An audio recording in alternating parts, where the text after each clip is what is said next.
somehow with a lot of trouble, and only when we were past Gibraltar did we know that we were going to Genoa and the other ship was going to Marseille. Okay, so we got to Genoa after a quiet cruise in the Mediterranean in the middle of the summer, and Genoa was too noisy a port. The Haganah told us to get out and to go to Savona, which is a smaller port a little farther north. Okay, so we get into Savona the following day. It's already early June or something like that, or late May, and the Palyam people get on board. Now, have you heard of the Palmach? Yeah. Okay, the Jewish guerrillas, you could call them, or commandos. Okay, the Palyam is part of the Palmach. We'll call them the Palmach also, just to make it easy. Okay, so the Palmach people get on board, and they take over the ship. They and their helpers prepare the ship. Now, how are we going to take people, and how many can we take on a 1,000-ton ship? Okay, now I want to give you some idea. Okay, if you have a hold that, if we try and make this a sort of a square room like this, and if we put in stanchions from floor to ceiling, 2 feet from the wall, and put boards across here. Let's say in a place like this we get 2 people, and 60 centimeters above them another 2, another 2, and another 2. So we have 8 against the wall. And here we have 2 feet, and here we have another 8. And then here we have 2 feet, and over here we have another 8. So let's say if we're a room about this big, we're going to have about 64 people living here, okay? Now you're going to have them living there for 24 hours a day for at least a week. And they're going to have food and drink and to do their duty and to get a little fresh air. And they have to learn how to live on a ship. It's not going to be a cruise. They're not going to do it because they're going to have an easy ride. Now, it was very tough living on a ship like 41. The Palmach decided it has to prepare for what's going to happen after the war and for what's going to happen to the Jews after the war. And so they started training seamen in Caesarea. There's one kibbutz that's right near Caesarea, and that became the base. And they had some small boats, not very large boats or launches or yachts or something like that, that they would work on, and that's what they used to train on. And they set up their first sea company, the Palmach, over there to train sailors. And they had one group after another, and they would send these fellows to Europe once they finished, okay? Now, there were a lot of different jobs to do, and the Haganah and the Palmach did them. This is what they had to do. First of all, what happened to the remnants of the Holocaust when the war was over? There were those in the extermination camps, and there were very many in various labor camps all over Europe and in Germany, okay? Because the Germans would use the Jews, and the people in these labor camps, their life was terrible also, the way they were treated there. I've read many stories about that, and the life in these forced labor camps was really no picnic for any of them. The work, kind of work they did, and the materials they worked with, and the condition, and very many died there. It was no better than an extermination camp.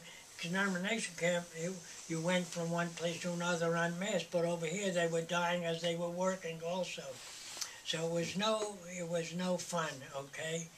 And only those who were especially tough managed to survive those things, okay? So, were free. The war was over. The first thing they wanted to do was to go back to their homes and to see the rest of their families. Now we know when they got back to their homes, very many of their family, or all of their family, was not there. Okay, they did not meet others. And in addition, there were the same anti-Semites there who were there before the war who didn't want them. They said, how come you stayed? You should have gone up in smoke also, like the others, okay? That's how they felt. And they felt that Europe was one mass graveyard, and they wanted to get out. And we wanted to get out.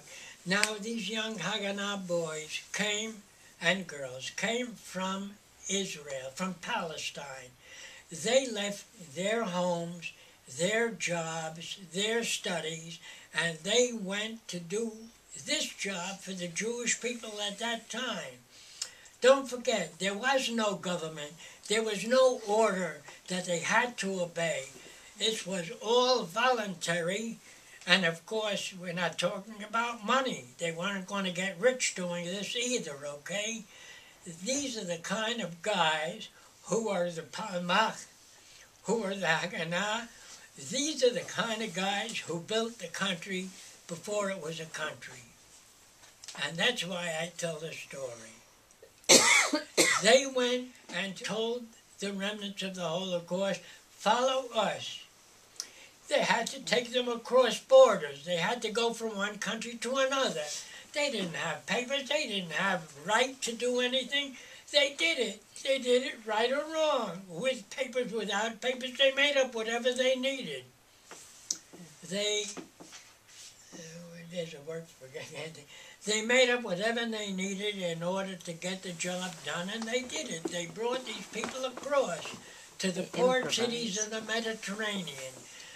They would bring them to Marseille and to Bari and Toronto and to places in Greece and Turkey and different places, Romania and different places like that.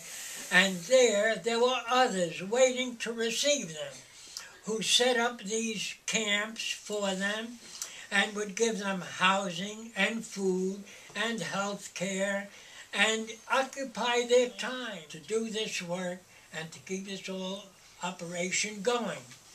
Then there was this other last class that I was talking about the people who were preparing the ships and were on the ships to bring them across to Palestine also. There were these various stages and various people, several hundred people working in all these different things, bringing them. Now at this stage, I'm going to read you two short passages.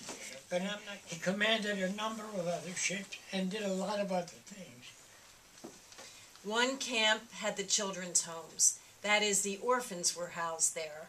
When I arrived, they arranged a lineup so that I could see how they had organized things in preparation for the voyage, the date of which was still a secret. When the whistle was blown, all the children who were between 5 and 15 years old ran and stood in a line. I walked down the line and studied them, and they looked at me as if I were a giant. They were looking at me as if I was the last thing on earth that they could believe in and trust. Suddenly it struck me. What did Aliyah Bet really mean? That was what was left of 6 million people. This was my responsibility, to lead them safely and soundly to Eretz Israel. I saw this job as something that was holy, and there was nothing in the world that I would not do for them. When I saw them, I was also convinced that nothing in the world could stop us. Upon my return to the ship, the only image that remained embedded in me was the look on those children's eyes.